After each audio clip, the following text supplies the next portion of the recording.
The catalogue landed on the coffee table sometime after Thanksgiving, and it never made it back to the mail pile. Every kid in the house claimed a colour of pen and a stack of post-its and got to work. Pages got folded down so hard the crease turned white. A wish got circled, then circled again in case anybody missed it the first time. For a few weeks every December, that catalogue was the closest thing a kid had to real power in the house. This one is about 10 of the gifts kids begged for out of those pages. 10 things a 1970s kid tore the wrapping paper off of and could not believe they finally got. Every one of them is gone now. Some got pulled for being dangerous. A couple got regulated out of existence. One or two took the company that made them down with them. First, the toy that could not survive its own TV show going off the air. Number 10, the man built for $6 million, sold for $6. Kenner's $6 Million Man action figure came with a rubber skin over his bionic arm that peeled back to show the wiring underneath, and a bionic eye you could look through with a tiny lens in the back of his head. It rode straight on the success of the television show, and through the mid-70s, while the series was one of the biggest things on network TV, the toy sold as fast as Kenner could ship it. There was nothing wrong with the figure. Nothing got recalled, nothing got banned. The toy simply needed the show to keep going, and the show did not. When the series ended its run in 1978, the demand went with it, and Kenner wound the toy line down within a year or two. A gift built entirely on a Tuesday night TV schedule could not outlive the schedule itself. That toy needed nothing but a network to survive, and when the network moved on, so did the demand. The next gift didn't lose a show, it lost a bank account. Number 9. The cars built to beat Hot Wheels. Topper Toys launched Johnny Lightning in 1969 as a direct shot at Mattel, and for a couple of years it worked. The cars were lighter, faster off a ramp, and cheaper to collect, and plenty of kids' Christmas lists that year had Johnny Lightning instead of Hot Wheels written on them. Topper was overextended though, running a toy empire built on debt, and in 1973 the company collapsed into bankruptcy almost overnight. The die-cast cars that had briefly outrun Mattel's own disappeared from the pegs within a year, and the name sat unused for decades before other companies eventually revived it. The Johnny Lightning a kid actually raced down a hallway ramp in 1971 belonged to a company that no longer existed by the time that kid hit high school. One toy company ran out of road within a few years. Another took a little longer to go under, but the ending looked exactly the same. Number 8. The doll whose hair you grew yourself.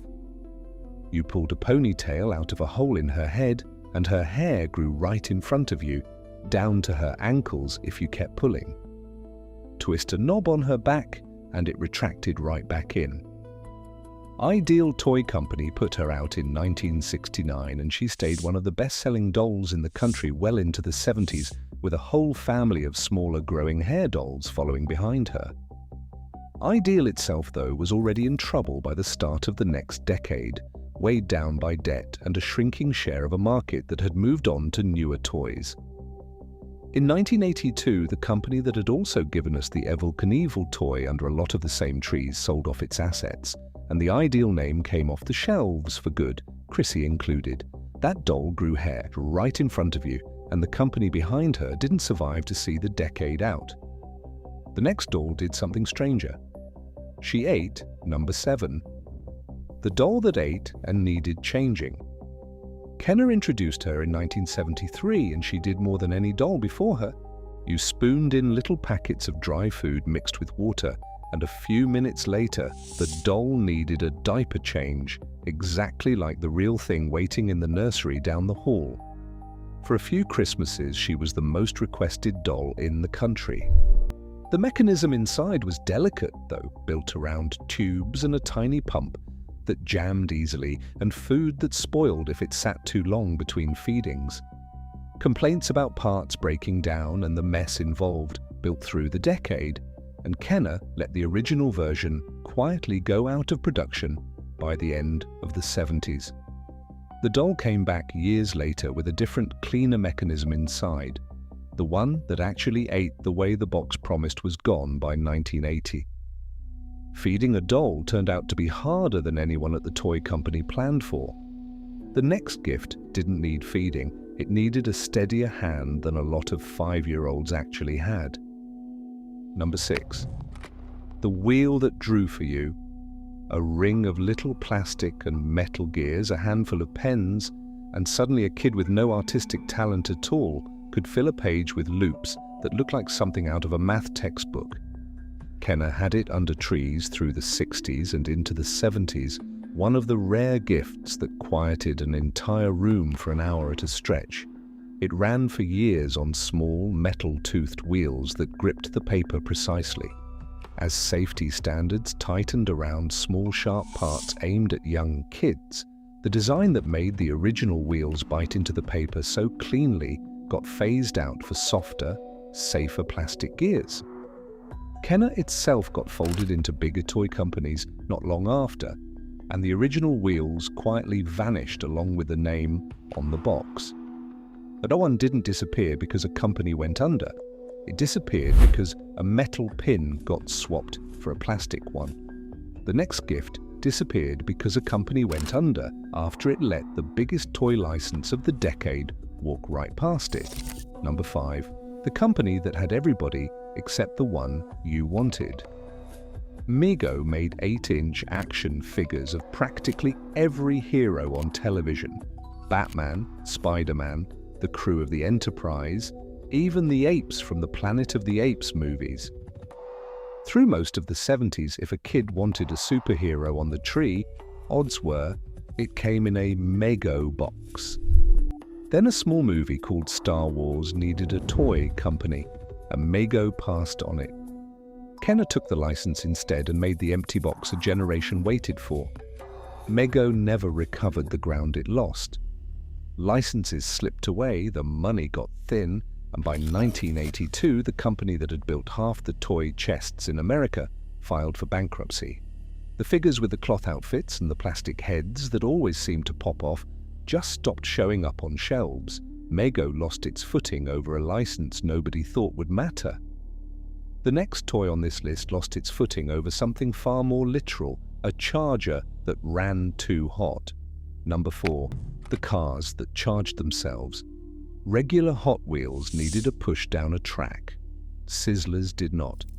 You dropped one into a charger called the juice machine, waited a few seconds, and the little car took off across the carpet under its own power, fast enough to leave skid marks on the linoleum. Mattel sold them as the next step up from an ordinary die-cast car, and for a Christmas or two they were the thing to own. Then the chargers started overheating. Some melted, a few caused real fires. Reports reached regulators, and Mattel quietly pulled the self-charging line from shelves in the mid-1970s, keeping the cars but retiring the machine that made them special. A toy that ran on its own power turned out to be the one nobody could be trusted to leave plugged in. That toy ran a little too hot for its own good. The next gift on this list had the opposite problem. It got so safe it got boring. Number 3. The lab in a cardboard box. It came with real glassware, a spirit burner, and a manual daring you to try every experiment inside. For a certain kind of kid, that box under the tree beat every toy on the list. The sets had always pushed the line. Earlier versions sold decades before had included genuinely hazardous chemicals, and by the 1970s regulators were paying close attention. New safety rules trimmed the ingredient list year after year, pulling out anything that could actually hurt somebody. The sets that survived worked fine, they just could not do what the old ones did, and kids who compared notes with older cousins knew the difference. Sales slid through the decade as the box under the tree got safer, and, to a 10-year-old chemist, a lot more boring. The lab in a box got safer every year until the danger and the fun were both gone. Down the hall, another gift never got the chance to get safer. It just got recalled. Number 2. The bugs you baked yourself. Mattel's ThingMaker looked harmless enough, A little hot plate with metal molds shaped like spiders and worms. You squeezed liquid plastic, called plastigoop, into the mold, set it on the heating element, and waited while it baked into a rubbery bug you could pull out and scare your sister with. The problem was the part that did the baking. That plate ran hot enough to leave a real burn on a kid's hand who reached in a second too soon. Complaints piled up through the early 70s, and Mattel eventually pulled the hot plate version and redesigned the whole line around a cooler, safer mold. The toy that made you wait by an actual glowing element for your homemade bug was gone before the decade was half over. That stove got pulled before most kids even got a second Christmas out of it. The last gift on this list didn't get pulled for burning anyone. It got squeezed out by the price of the plastic it was made from. Number 1. The soldier every boy lined up under the tree. He stood about a foot tall, scarred cheek dog tags, hands that could actually grip a rifle thanks to a hinge Hasbro patented and called Kung Fu Grip. G.I. Joe had been under trees since 1964, and by the early 70s he had trucks, tents, a whole footlocker of gear that cost almost as much as the figure itself. Then two things happened at once. Oil prices spiked in 1973, and the plastic that built an action figure this size got expensive fast. At the same time, a country tired of a long war in Vietnam had less appetite for a toy soldier under the tree. Hasbro shrank him, changed him, and by 1978 pulled the 12-inch Joe off shelves for good. He came back in 1982, 3 3/4 inches tall, a different toy entirely. The original foot soldier never returned. Every gift on this list made it under a tree in the same handful of Christmases, chosen off the same crowded pages of the same catalogue. Some got pulled because a hot plate burned a hand. Some got regulated until the fun went out of them. A few just needed a company or a television show or a license that never came. And when that thing went away, so did the toy. That is the ordinary life of a gift, and there is not much to mourn in it. Trends end, companies fold, shows get cancelled. It is just how it goes. What is harder to explain is why the catalogue itself went quiet too.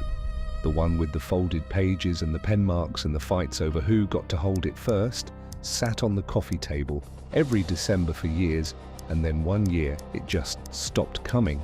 Somewhere in a lot of houses there is probably still a copy of it in a closet, soft at the corners, a page circled so hard the crease never came out. Open it, and every gift on this list is still sitting there, priced in 1970s dollars, waiting under a tree that came down a long time ago.